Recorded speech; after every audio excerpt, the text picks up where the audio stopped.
Hi, thank you for taking my call. I knew today that us working people were going to get shafted, and we have been completely and utterly shafted. The Labour was in opposition for 14 years. What have they been doing for 14 years?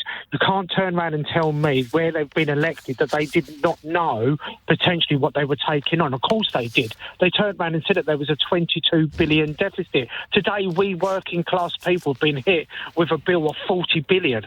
But that's going to go through my employer. Part of my employer means that there's going to be restrictions on what he can do with us employees.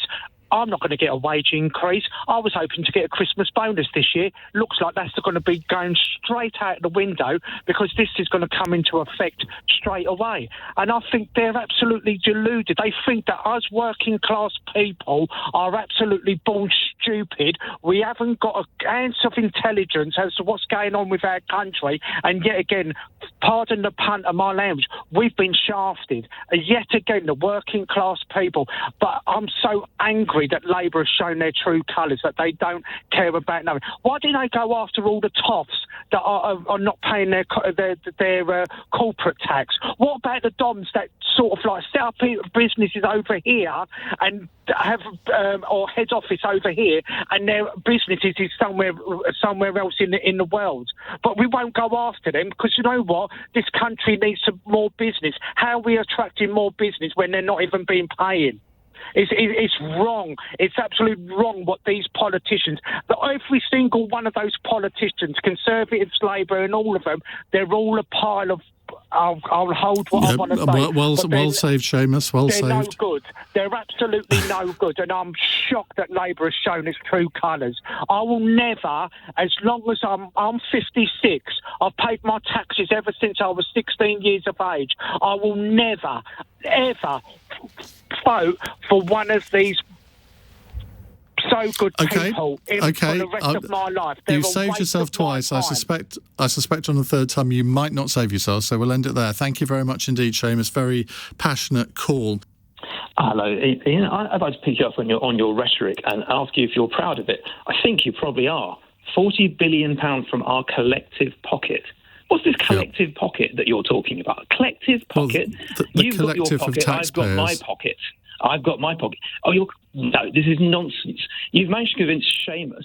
Well, where's it coming from? You managed to convince Seamus what certain pockets, not our collective pocket. As far as I know, you own what's yours, I own what's mine. Some of us are getting taxed, and some of us are not. Collective pockets, absolute nonsense. Well, you're being a pedant.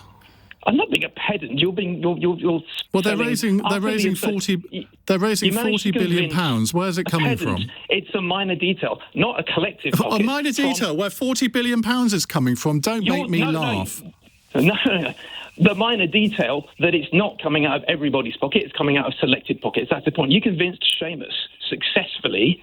Bless him. I didn't need to convince Seamus of anything. He had his own brain. That the money that they're taking off non-DOMs, the money that they're taking off people who make fortunes, more than Seamus will ever learn in his life, in a weekend speculating off their capital gains, that poor little Seamus has to pay that out of his collective pocket. They're not collectivising. Don't be so patronising to Seamus. Seamus was perfectly capable of making up his own mind without me intervening.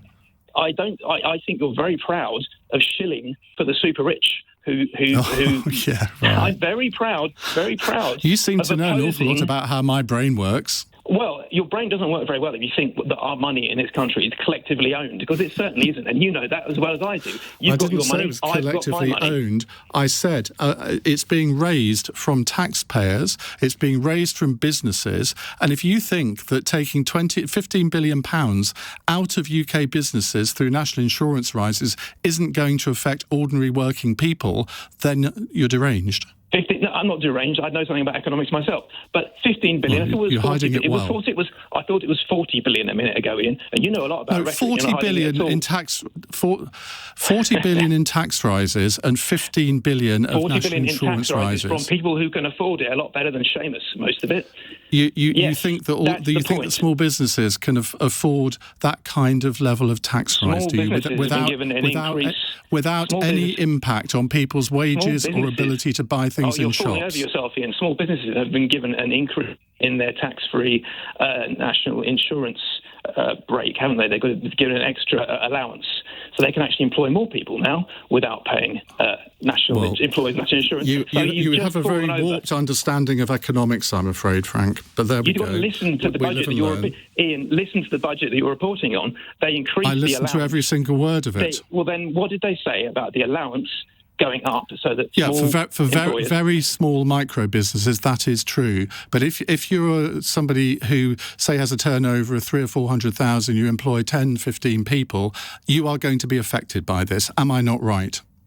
You will be affected by it up to a point, but you can probably... Thank you very much. I rest my case.